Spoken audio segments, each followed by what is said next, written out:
Bonjour, je vais vous expliquer aujourd'hui comment faire pour créer un code, un mot de passe en quelque sorte.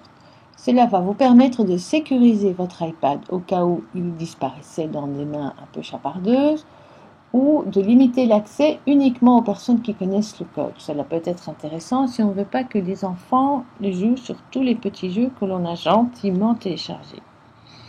Alors pour ce faire, vous allez cliquer sur le bouton Réglages. Ensuite, vous allez sélectionner le mot code illustré par un cadenas blanc sur fond rouge. Et puis, vous allez devoir décider de quel type de code vous souhaitez vous servir. Soit, comme je l'ai fait ici, le mot code simple est coché. Cela me donne un code à 4 chiffres. Soit, je souhaite un code un peu plus difficile, avec des lettres, des chiffres, des majuscules, pas de chiffres, enfin ce que je veux. Alors, je décoche ici, je le ferme. Et à ce moment-là, j'aurai toute la liberté de placer le code que je veux. Alors, il faut bien penser qu'à chaque fois, il faut le remettre, donc à force, ça peut être un peu énervant. Donc moi, je me contente du code simple, je suis très contente avec ça, quitte à le changer régulièrement. Ensuite, on va cliquer sur « Activer le code » tout en haut, à droite, là.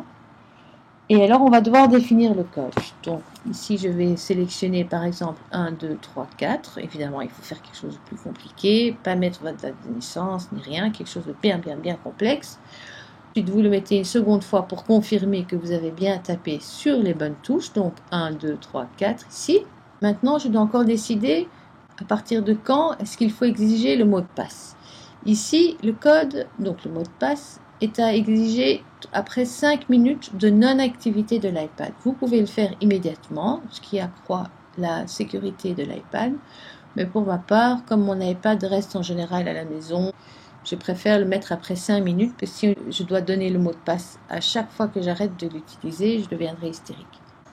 Donc, quand vous coupez votre iPad, que vous le remettez et qu'il va passer en veille, comme maintenant, vous le rallumez.